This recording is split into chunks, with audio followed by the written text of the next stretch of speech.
Louie was free during those times of being in a prisoner of war camp, during that time in the raft. He did not let his circumstances define him. They may have imprisoned his body, but his soul could never be chained. We kick off our 8-part summer series, Big Screen, Big Crucibles, this week with a look at the Louie that Warwick just mentioned, Louie Zamperini. The movie that documents his incredible story of resilience and courage is Unbroken. In it, we see him as an Olympic athlete, an Air Force bombardier adrift in a lifeboat 47 days during World War II, and a prisoner of war brutalized by his captors in Japanese POW camps. How does he survive? By living out the advice he first received from his brother when they both were boys. If you can take it, you can make it.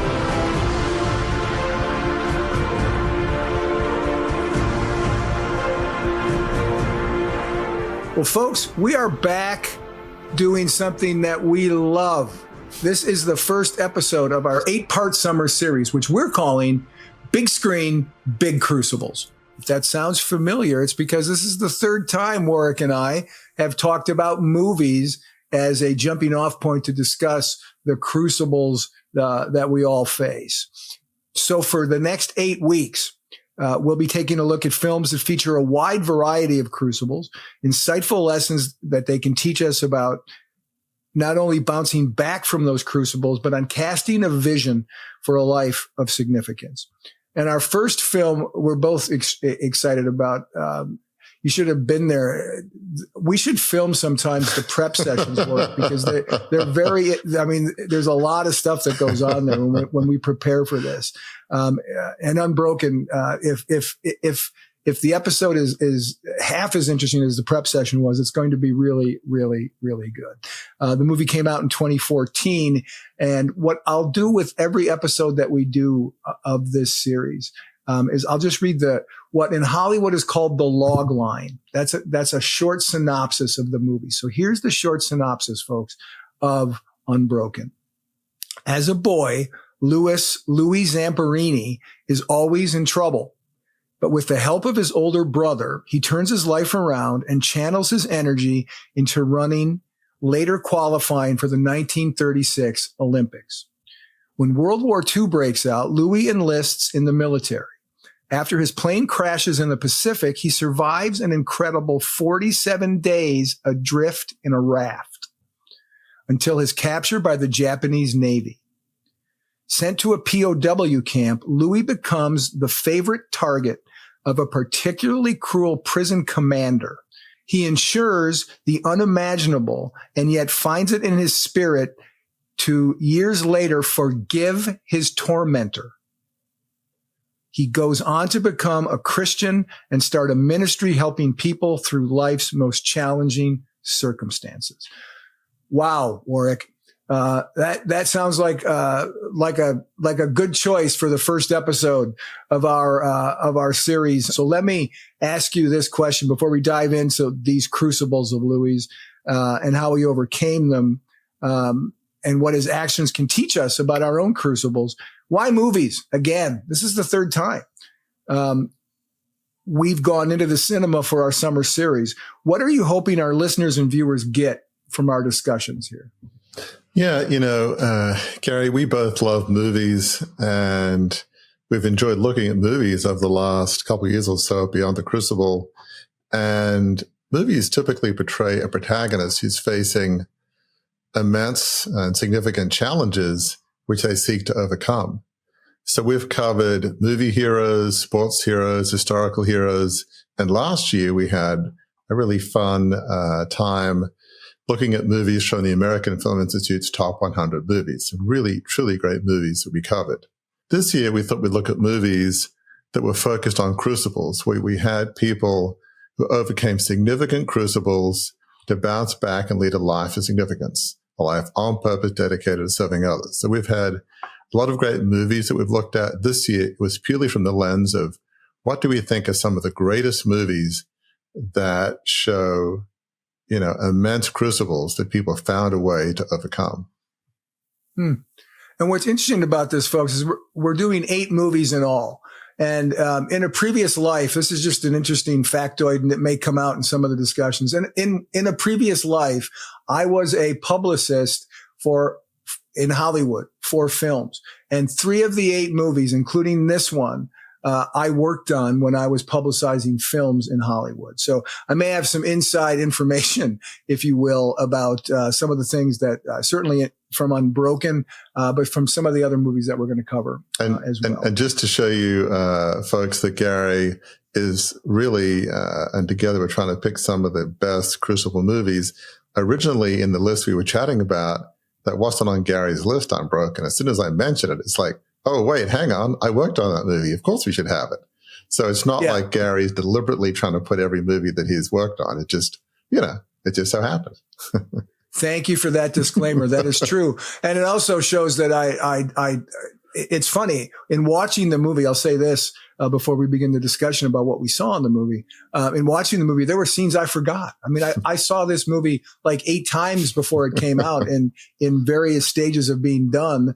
And, I forgot some key scenes in there. So it was really eye opening for me as well, even though I was involved in this, in 2014 when it came out. So Warwick, let's kind of go at this and it's going to not be long, I don't think, but let's kind of go at this in the order of Louie's Crucibles, because I think that's the best way to understand what he went through and his sheer will to survive. While in the Pacific on a rescue mission, the plane he and his fellow airmen are on crashes. After the crash, Louie and his 2 fellow airmen are adrift on a tiny raft in the middle of the Pacific Ocean. No food, no water, burning sun, and if that's not enough, shark-infested waters. They end up stranded for 47 days. That's over 6 weeks, an ordeal few of us can even imagine. The film shows their desperate creativity, catching rainwater in makeshift containers, snaring a fish or a bird with their bare hands, fending off sharks. At one point, a Japanese plane, remember this is in World War II, so the U.S. is fighting Japan. A Japanese plane comes by and strafes them while they have to dive out of the life raft and dive into the ocean where those sharks are. But through it all, Louie Zamperini refuses to give up hope. Roy, this segment here about them being adrift at sea is about surviving long periods of hardship and deprivation. Think of that raft as a metaphor for any extended trial in life, any crucible someone has been through. Let's unpack how Louie survived the unsurvivable. So I'll let you sort of lay out some of this stuff. And again, folks, there's a lot of stuff here because it's truly a remarkable story. Yeah, so well said, Gary. One of the things I just sort of thought of, even before Louie, really takes charge and comes up with the plan, what's interesting is he accepts the situation that he's in. Because when you watch the movie, what's interesting is that Louie and his crew in this U.S. Bomber in the Pacific Theater that just come back from this harrowing bombing mission. They get strafed, and I think at least one person dies on the plane, and it's dire circumstances. Somehow they get back to this airfield on this little island somewhere in the Pacific. They make it back. And then they're told, hey, there's somebody out in the Pacific who needs rescuing. So we've got this other aircraft, because your one's too beaten up. Why don't you take this other aircraft? And obviously in World War II, there's a lot of beat up aircraft, and sometimes, take a part from here, a part from there, and patch it up and hope for the best. And so what's crazy is this plane crashes, but it's not because of enemy fire. I don't think that one bullet hits them. It's because they're just put together with feeling along. Like, chewing gum and Band-Aids. I mean, metaphorically speaking, because look, they're doing the best they can. It's pretty tough. So this thing loses engine after engine. And so Louie could say, are you kidding me? God, whoever's up there, I survived one mission when we're shot up, and now we're crashing. and the enemy is not even attacking us. What's up with this? This is not fair. Come on, can't the mechanics, put a plane together properly? I mean, he could have been unreasonable and go off on that, but you never see that. So anyway, so the first point to make about Louie in this is he's not complaining about the situation and saying, "You kidding me? Who crashes because a plane is not even shot down?" But from the beginning, Louie takes charge. He encourages his buddies. He comes up with a plan to survive. So he says basically, okay, we've got a couple of chocolate bars and ration. We're going to have to ration them to 2 squares of chocolate a day per person. We've got these seemingly minute little, cans of water with like a little screw top on. Okay, let's say 2, maybe 3 sips of water per day per person. And they seem to agree to this, but out of the 2 people on that raft, Mac and there's another guy, Phil, who's one of the pilots, Mac doesn't really seem to be with the program. Louie saying, okay, you good, right? We got a ration. And Mac's not nodding his head. He's just looking at him. So later on, we find a bit later that Mac has eaten all the chocolate bars. This isn't day 40. And this is only a couple of days. Exactly. I was going to say, this isn't day 46. This is like day 1 or 2, Right. And it's like, and obviously Louie is absolutely furious and livid because, who knows how long they're going to be out there. Louie handles his challenge well, finds a way to move on, and by definition must have forgiven Mac because you don't see him retaliate against Mac at all for the rest of the 47 days. He's not saying, well, the reason we're starving is because of you. Not once in the movie does it come up. He's moved on. Okay, that was yesterday. If we're going to deal with today, we can't be worried about yesterday. So many lessons in terms of how Louie finds a way to just survive, but just galvanize these 2 other people on that raft. And that's the first real glimpse that we have into the character. Speaking of a word that we've talked about as part of our series within the show on the actionable truths of Beyond the Crucible, he shows himself to be a man of character in that moment. And we don't really know anything about him except that. But right after that scene happens, we learn a little bit more about him. There's a reason, right, that Louie's able to be resilient. There's a reason that he's able to kind of look the other way when someone does something wrong. He's learned some things in his life, and we get to get a glimpse of that because the movie tells some things in flashback, right? Absolutely. Yeah, I mean, it's interesting. What happens as the plane is crashing and it's crashed, we go into a flashback, and Louie is a young kid. He's in church, and there's a pastor talking about the fact that God created day and night, and we have to live through the night. In other words, we have to, there will be good times and bad times, I think is a metaphor he's trying to get at, and we have to find a way to live through the bad times, through the challenges. And the pastor also says that God sent his son Jesus to forgive our sins. And so there's also an obviously implicit message that we need to learn forgiveness too. So some powerful lessons.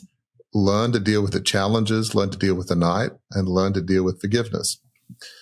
And Louie at that time, he's a boy. He's a young boy, maybe preteen-ish. Absolutely. And he's not, by any stretch of the imagination, a Christian kid. He's kind of fidgeting in church. His dad's kind of, looking at him, crossly.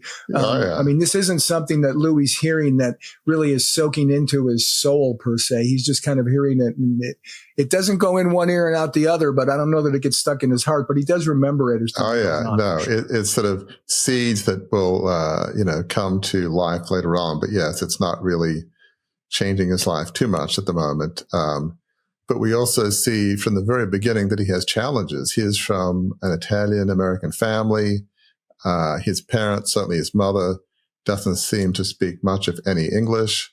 And Louie is bullied by the other kids because he's Italian. They call him names, and it's very sad. Often with immigrant groups, depending on the era, whether it's U.S. or other countries, Some, are accepted readily and some are not. And certainly Italian Americans back then, we're talking probably early 30s, I would guess, maybe late 20s. I don't really know exactly what year it is, but that, was the case.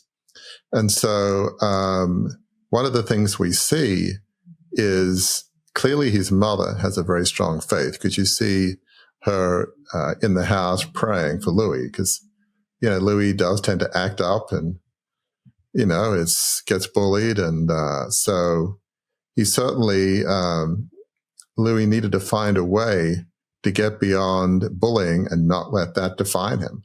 And we'll see later that there is no evidence of that holding him back. But yeah, he had challenges from a very early age. Yeah. And really a key figure in his life that helps him move past those challenges, confront those challenges, not be, well, the movie's called Unbroken, right? Not be broken by those challenges, is his brother, Pete. And Pete is his older brother. Pete's a good older brother. He encourages Louie to try out for the track team at school. Louie's not sure. He doesn't think the track team's going to accept people like him, quote unquote, people like him, Italians. But his brother says a very important thing that I know you're going to talk more about. I'm just going to toss it out here. His brother tells him, if you can take it, you can make it, about being on the track team. Lots of other applications to that. And he begins to train his brother, riding his bike while Louie's running. And Louie says he feels he is nothing, but his brother believes in him, right? That all important person that believes that regardless of what other people say about us, it may be negative, his brother is on Team Louie. And we also see in another flashback, Warwick, Louie in the 1936 Berlin Olympics. Folks, you may remember these Olympics as the Jesse Owens Olympics. He was the African-American who won, I think, 4 different events there. Very historically significant. And Louie, he finishes 8th in the 5,000 meter race, but his performance was notable for a very interesting point. The final lap of that race, he kind of fell behind and he sped up. He could take it, so he made it, right? He finishes that race, and he finishes that last lap in only 56 seconds, which was a record, right? It was a record in the U.S. at that time, the last lap of that race. That's all pretty remarkable stuff, Warwick. Talk about how some of this impacts your understanding of Louie Zamperini and your understanding of how people like how Louie is a model for us in overcoming crucibles. Yeah, what's interesting about Louie being in the 1936 Berlin Olympics is he was still in high school at the time. And for him to even be in the running, so to speak, to do somewhat well is remarkable. For him to have like one of the fastest final laps against grown men when he's a teenager is remarkable. And we really see this journey from him talking to his older brother, Pete, saying, hey, they don't want people like me on the track team. The other kids won't accept me. And Pete really just encourages him to say, as you rightly say, if you can take it, you can make it. That'll almost be a life motto for him, in which he uses it throughout his life. And certainly at an early age, when he's in high school, he tried out for the team and he did phenomenally well. He was at Torrance High School in California, and they used to call him the Torrance Tornado. Right. He was that quick. Who is this kid? So that was incredible. So, and to do as well as he did in the Olympics in Berlin in 1936 is incredible. And right after that, or at least around that time, his brother Pete, again, such a great mentor. Not all older brothers are great mentors, but Pete really is. He says to Louie, a moment of pain is worth a lifetime of glory. It's really, pain is something that you can fuel to, really make yourself better. So he's been mentored. He's gone through some tough challenges, being bullied, showing that he can be, incredibly fast on the track. His brother coaching him, helping him to get to the next level. He is really modeling resilience, and a lot of this is really tools that he's building that is going to help him when he desperately needs it later on in life, both in the raft and then later on in World War II. So these incredibly important life lessons that Louie Zamperini is learning. Yeah, and Pete Zamperini, come on, Pete Zamperini was a Beyond the Crucible visionary before Beyond the Crucible existed, right? I mean, if you can take it, you can make it. That's straight out of the advice that you give. And one moment of pain is worth a lifetime of glory. Again, right out of the things that we do. I actually, when I worked on this movie, met Louis' son, Luke Zamperini. I'll have to reach out to Luke and tell him some of this stuff that, hey, there's this podcast that your dad would have loved. Well, and, one of the things we talk about all the time on Beyond the Crucible is the importance of fellow travelers. Right. It'd be interesting to ask yourself, what would Louie Zamperini be like if he didn't have a Pete, if he didn't have an older brother? I don't know that he ever would have raced. He would have said, well, I don't like people like me. They won't let people like me on the team. He would never have been in the Olympics. The whole idea of, if you can take it, you can make it. I mean, who knows what his life would have been like? But Pete was a huge part of why Louie Zamperini became the man he became. So, a lot of credit goes to Pete, certainly. Yeah.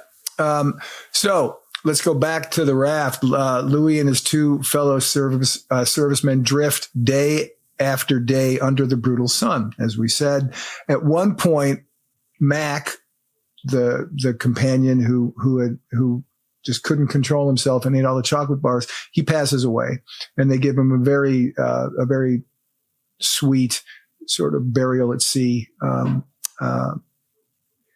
And in those 47 days, in addition to seeing his friend die, Louis faces starvation, thirst, fear, all the things that you can imagine. And the movie does a really good job of showing just how that affects him and how he fights against it. If we translate what Louis went through, Warwick, into everyday crucibles, like a long illness, for instance, or unemployment, or any prolonged struggle, what practical strategies can people draw from Louis' experience, right? That's what we're about here, right? These movies, we talk about them because you can learn things about overcoming your crucibles from what we see in these movies. For example, what mindset or routine might help someone get through for one more day of a personal ordeal?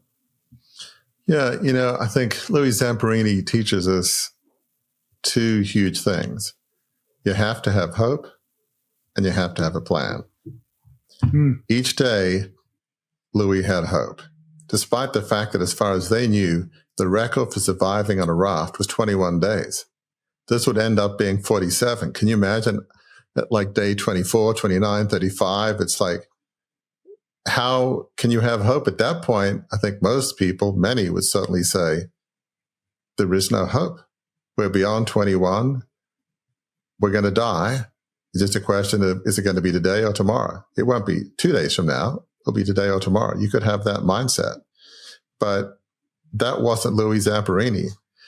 Not only did he maintain hope, he had a plan that was very creative. As I mentioned at the very beginning, hey, let's just have 2 squares of chocolate a day, 2 sips of water. Obviously, that plan didn't work out when the other guy, Mac, ate the whole chocolate at once. But, you got to readjust your plans. But he had a plan. And then they had to get very creative in terms of how to eat and drink. They, as you said, captured rainwater with, sacks and, their water bottles. They caught a seagull, which was the first thing they tried. Tasty. No. The seagull was not tasty. Let's just say what they ate didn't stay there, There you go. So they ate fish. They even ate a shark. They managed to corral a shark, and it was pretty impressive. And obviously, they're not used to eating raw fish, certainly raw shark, but they found a way. They never gave up hope. And one of the other interesting things is that the other airman on the raft, or one of the others, was a pilot named Phil. Now, he was a person of very strong faith. And there's some interesting moments, almost humorous. And so, as you do when you're facing your mortality and thinking, we may not survive, I mean, whether you say it or not, you're just wondering, you know it's a possibility at this point. So Louie asked Phil if God has a grand plan. That's a very big cosmic question to ask. You know, what's God's grand plan? I mean, he's not really a person of faith, but so especially in the midst of war, right? I mean, that's right. That's an incredibly big question in the midst of war. Indeed. So Phil says, you do the best you can and have fun.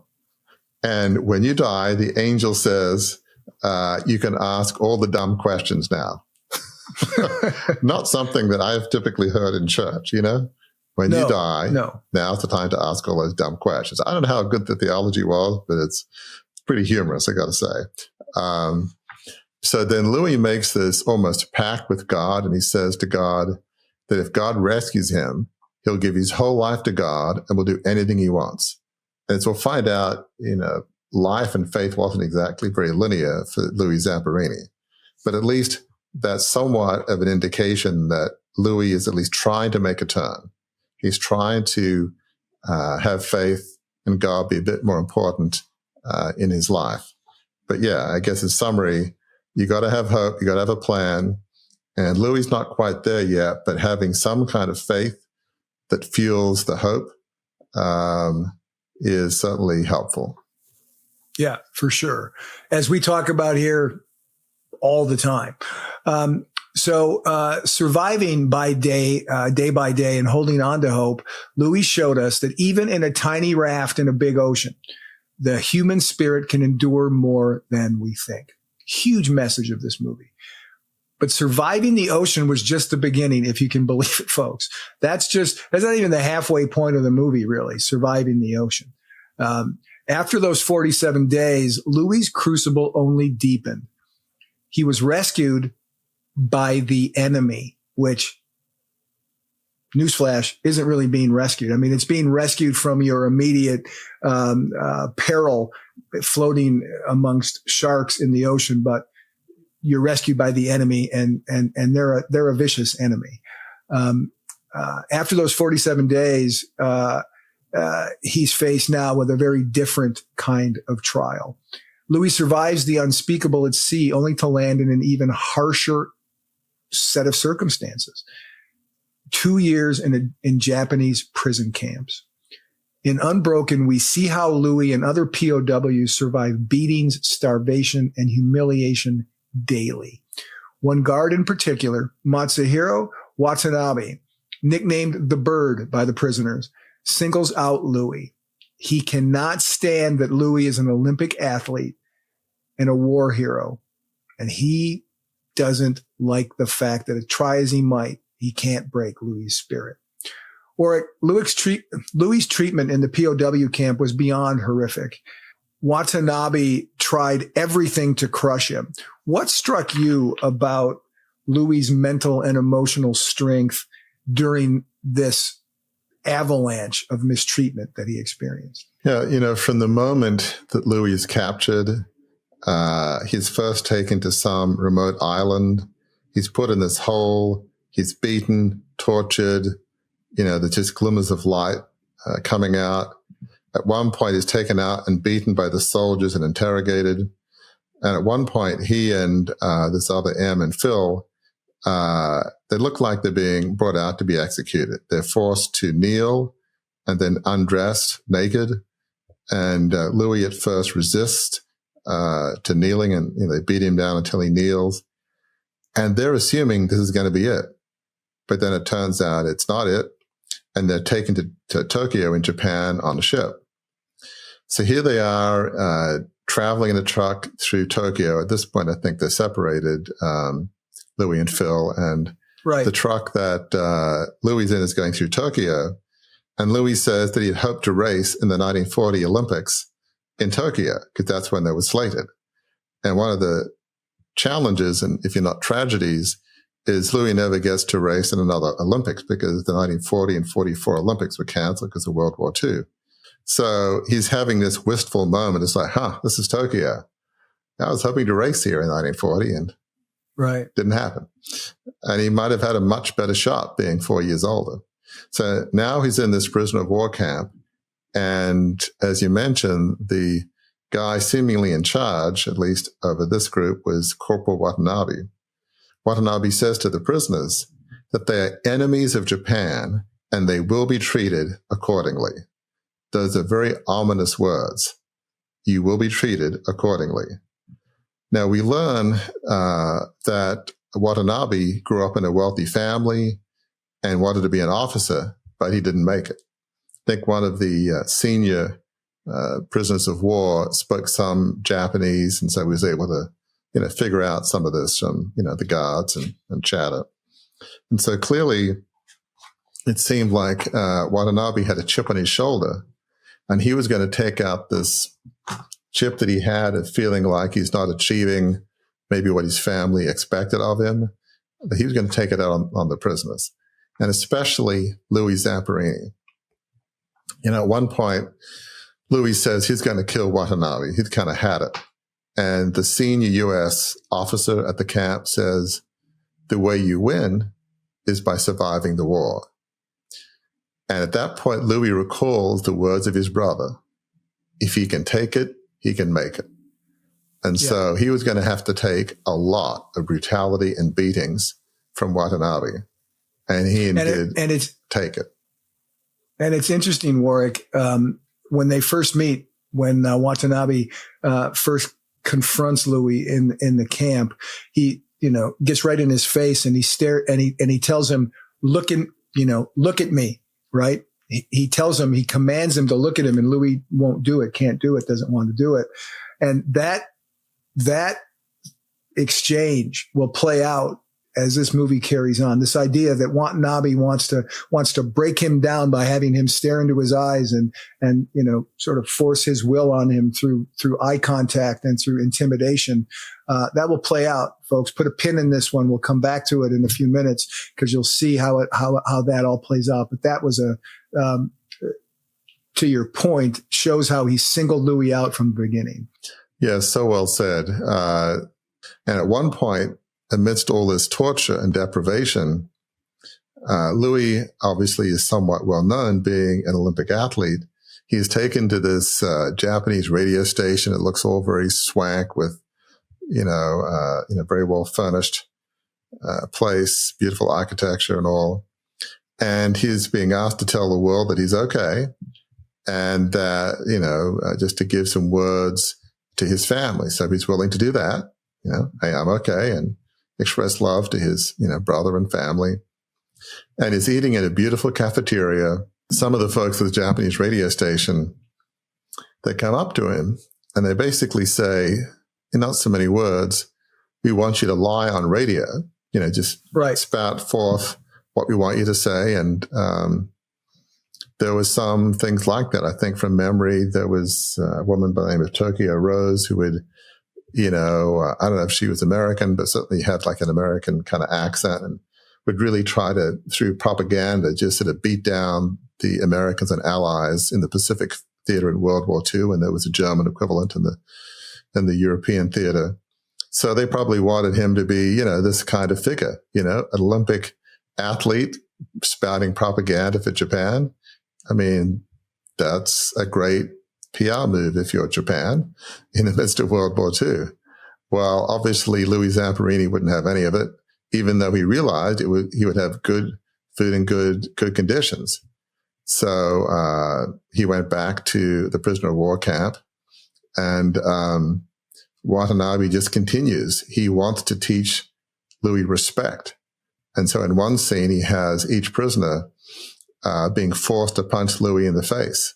And Louie just yells at him saying, do it, because they realize if they don't do it, then there will be, all the rest of the prisoners will be tortured and mistreated even more. So he's willing to take one for every prisoner in the camp. Right. And that, brings back his brother's counsel.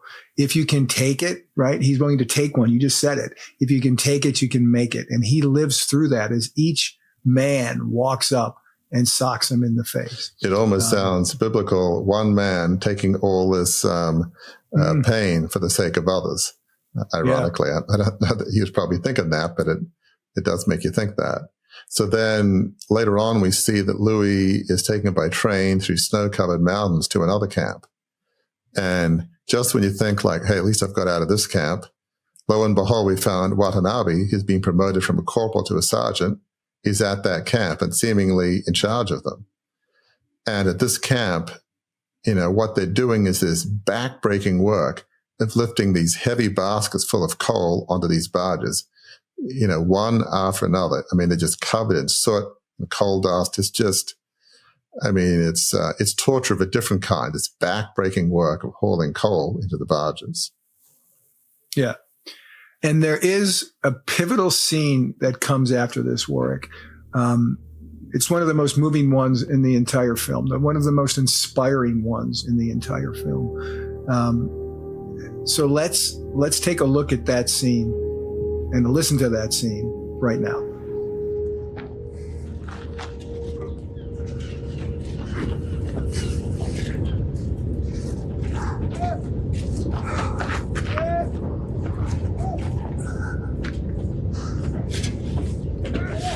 If he drops it, shoot it.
Come on, Boya.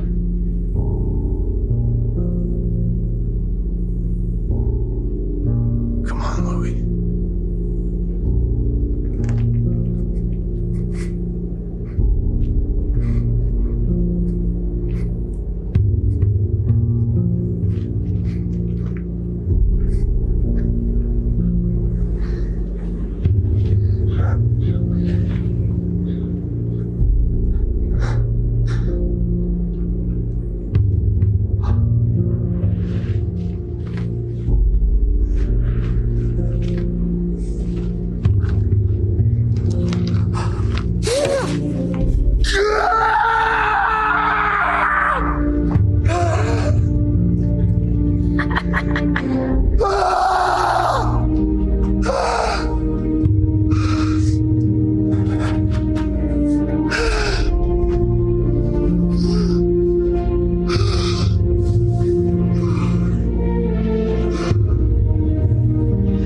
Don't look at me. Don't look at me. Miruna. Miruna. Miruna!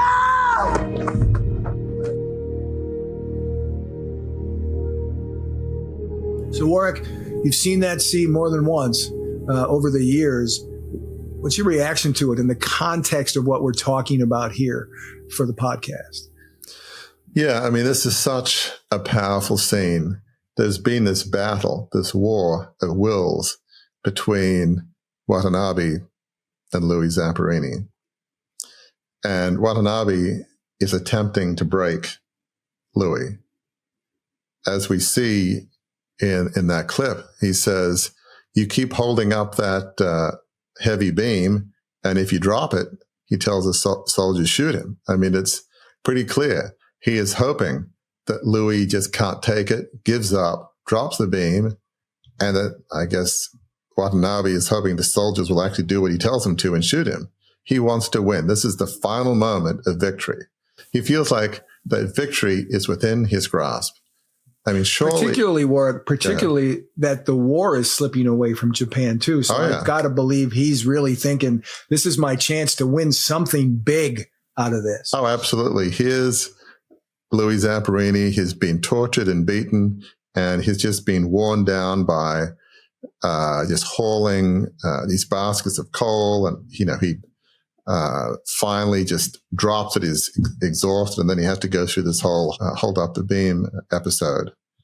And what's sort of remarkable is that Louie was strong and defiant, and he just wouldn't break. I think, as you were hinting at earlier, he says, don't look at me. Right. You can't. He totally flips what he wants from Louie, because now the power has shifted in his mind and in viewers' minds. Absolutely. And at that point, you see that Watanabe falls to his knees. He has been defeated. In this battle of will and resilience, Louie has triumphed. We see that not long after, it's announced that the war is over, and we see a U.S. bomber flying overhead. Soon after, care packages drop from the planes. The guards disappear. And what's interesting, we then see, Louie goes to Watanabe's quarters. There are no guards around. Watanabe's fled. And we see in Watanabe's quarters, there's a photo of Watanabe as a kid with his dad.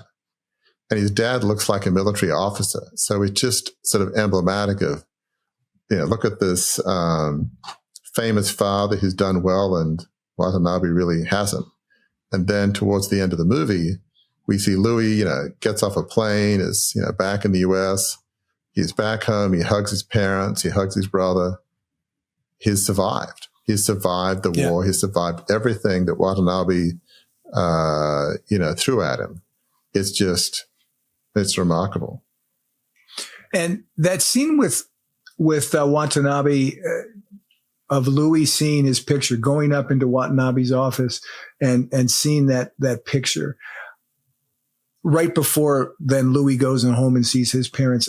I've always taken that, even when I worked on the film 11 years ago, I've always taken that as sort of Louie absorbing the humanity of his tormentor. There was something about this little boy with his father there that Louie wasn't angry at looking at it. He wasn't like relieved at looking at it. It's sort of like it shook him a little bit. I think it moved him a little bit. That's my read on it anyway. When you look at him going in there, the war's over, his tormentor's gone, and he sees his tormentor as a young boy in this situation, and maybe he sees a little humanity in him in that moment. I think that's a pretty good read, given what ends up happening to Louie Zamperini in his life after Japan. Yeah, I mean, so well said. I think one of the things you say we say in Christianity and a church is you hate the sin, love the sinner. Easy to say, pretty difficult to do under these sorts of circumstances. We also say it's important to forgive.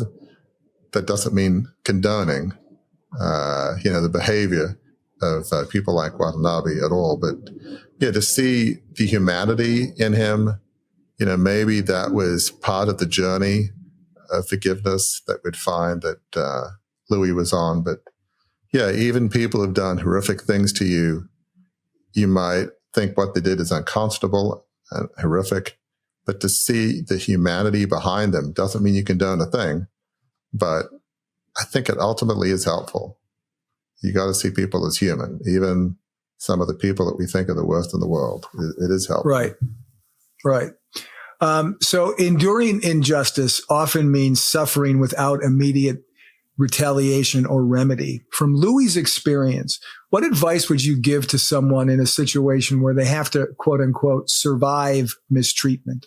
What inner resources or support can they draw on, like Louie drew on in his determination and loyalty to his fellow POWs to get through it, right? How can they lean into this idea of if you make it, you can take it? In hindsight, Louie was about as well prepared as you can be for his torture, especially at the hands of Watanabe. His mission was to break him. That was like one of his chief aims in the prisoner of war camp. From an early age, Louie experienced discrimination and injustice as a kid and was bullied because of his Italian heritage. But he overcame that. He didn't let that define him. He became an elite athlete, overcoming his negative belief that he was nothing. Because when his brother, Pete, said, "Hey, Louie, why don't you try out for the track team?" He said, "Look, I'm nothing." And, his brother had to say, no, that's not true. And he just really encouraged him. There were the seeds of his faith that became important in his life by that pastor at his church, and then later by Phil, the pilot who was in that raft for 47 days. And speaking of that raft, being on that raft for 47 days was also, ironically, preparation for the coming torture. He had to learn to survive. You got to think one day at a time. You got to have hope. And you got to have a plan. He was able to use those key concepts. Think one day at a time, have hope, and have a plan to survive the years of being tortured. Yeah. Then we get to the epilogue, right, of Unbroken. And it notes, and history tells us some things about Louie. His inner battle wasn't over. He had nightmares. He had anger. He had severe PTSD from the abuse he endured. He was haunted by memories of Watanabe.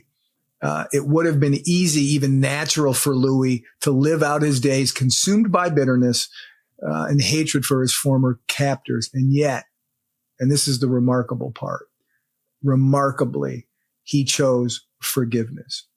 Louie's suffering had meaning for him. It was a test of his character, faith, and perhaps preparation for something greater. Boy, does that not sound like every guest on Beyond the Crucible? Absolutely. That their crucibles are all of that. Later, we know how his story itself became an inspiration to millions. That's a powerful meaning that can emerge from pain. So, Warwick, holding on to anger, you've said many, many, many times, is like being a prisoner, and forgiveness sets us free. Why is forgiveness so crucial for healing after a trauma? I mean, certainly forgiveness is one of the biggest lessons of this whole movie. Louie spends a lifetime in forgiving others for injustice that's been done to him. He finds a way to move beyond bullying as a young boy for being of Italian heritage. He doesn't let that define him. And despite the fact that he doesn't really want to be on the track team, his brother Pete encourages him, and he does compete on the track team. He finds a way to forgive Mac for eating all the chocolate on the raft. I mean, he could easily have said, "You've just killed us. It's over. Let's give up." I mean, this is, I told you he had to ration at 2 squares a day, and within a day or two, he eats the whole thing. But yet, throughout the rest of those 47 days and the time up until Mac passed away, you never see any indication that he holds that against him. He just treats him as if it never happened, which is truly remarkable. And Louie even finds a way to forgive Watanabe for years of torture and humiliation. It's really almost Olympic level of moving beyond injustice and finding a way to forgive. Which makes sense coming from an Olympian, right? Well said. And we learn in the credits that after the war is over, he goes to Japan and he meets with the guards of the prisoner of war camp, and he meets with them face to face and forgives them. only Watanabe would not meet with him. We don't know why, really. Maybe it's because he feels like my enemy has defeated me. And I'm not going to let him humiliate me even more and come to meet me. Watanabe was too small a man, just couldn't handle it, I'm sure. Couldn't handle that experience. So, beyond the Crucible, we often say, and we say it all the time, that lack of forgiveness is like drinking poison, and it's like being in prison. Louie was literally in a physical prison, but yet he may have been in a physical prison, but in terms of like a metaphorical prison or a prison of the soul, he was not in that kind of prison.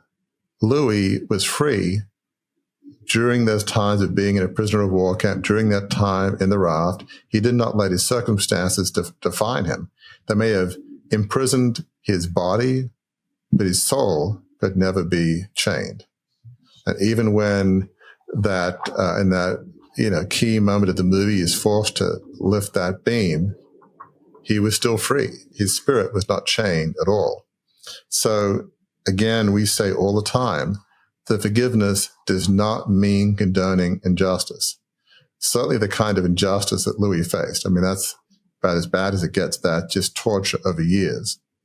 But while we don't condone what's that kind of injustice, we can't move beyond our crucible and avoid being defined by it without forgiveness. Yeah.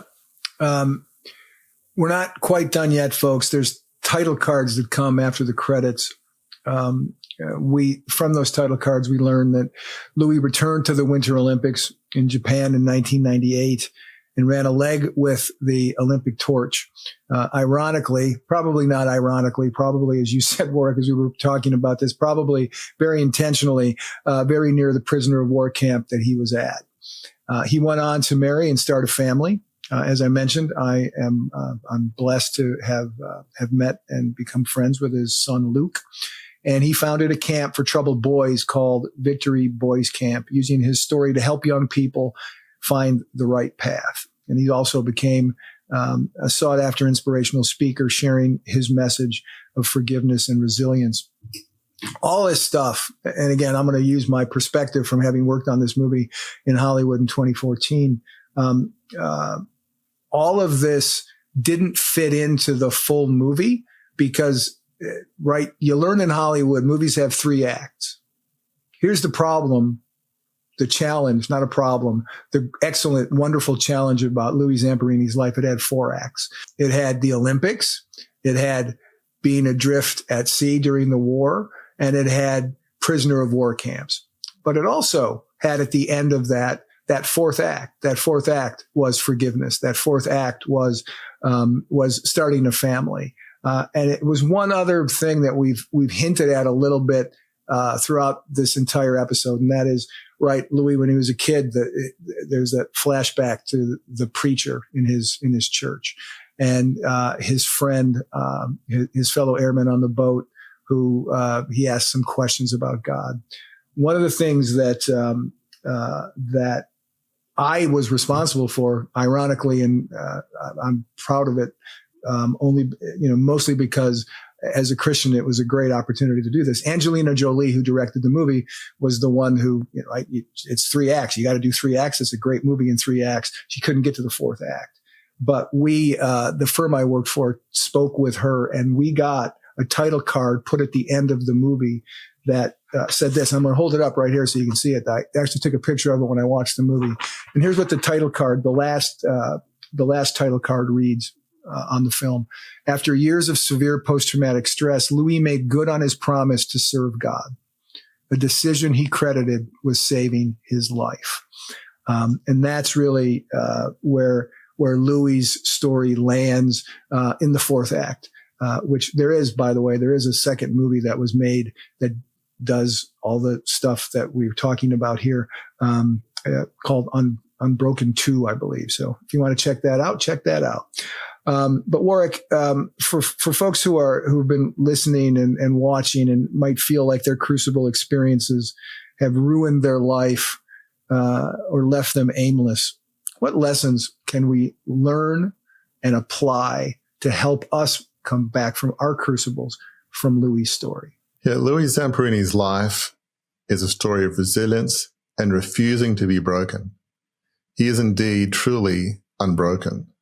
From the very beginning, whether it's being bullied by other kids, feeling like he doesn't fit on the track team and he's nothing, he's worthless from his perspective, to coming back on the last lap of the Olympics race, surviving 47 days on a raft, and through surviving years of torture at a Japanese prisoner of war camp.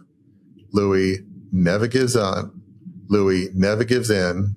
He never gives up. He will not be defined by, we had more than one worst day. He had years of worst days, years of challenges, years of beatings and torture, 47 days of worst days on a raft. I mean, he's had a lot of worst days, but he refuses to be defined by, he refuses to be broken.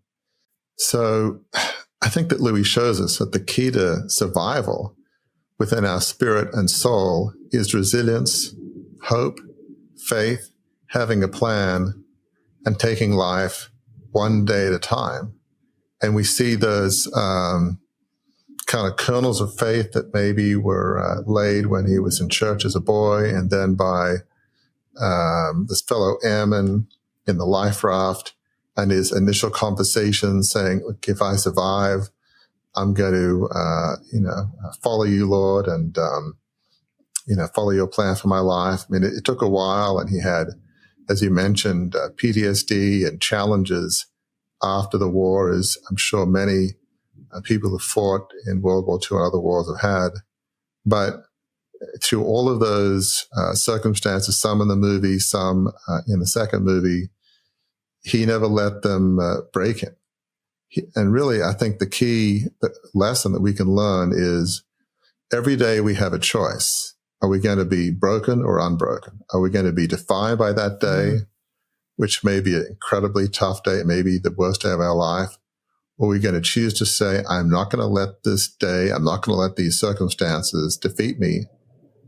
I will be unbroken today. And then the next day, and the next day, and the next day, each day, to refuse to be broken in your spirit, so that in that sense, you are living a life of significance, unbroken in the sense that if you're defined by your worst day, that's not being unbroken. Being unbroken means coming back from your worst day, from your most challenging crucible, to lead a life of significance, a life on purpose dedicated to serving others. Folks, you may see the lights are on now. The theater's no longer dark. We finished our feature. We have finished the first episode of our summer series. We have 8 in all. This was the first one. If you enjoyed this, we ask you to do a couple things. One, if you're listening on your favorite podcast app, subscribe so you never miss an episode, and leave a comment. Tell us what you think about the show in general, this episode in particular. If you're watching us on YouTube, do the same. Subscribe to the channel so you get episodes every week when they come out, but also leave a comment.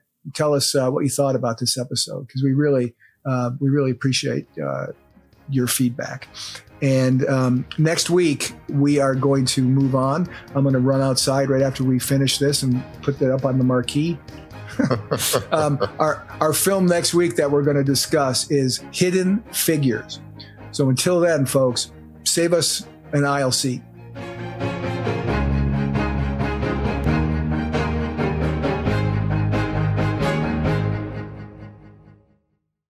Welcome to a journey of transformation with the Beyond the Crucible assessment. Unlike any other, this tool is designed to guide you from adversity to achievement. As you answer a few insightful questions, you won't just find a label like the helper or the individualist. Instead, you'll uncover your unique position in the journey of resilience. This assessment reveals where you stand today, the direction you should aim for, and crucially, the steps to get there. It's more than an assessment. It's a roadmap to a life of significance. Ready? Visit beyondthecrucible.com. Take the free assessment and start charting your course to a life of significance today.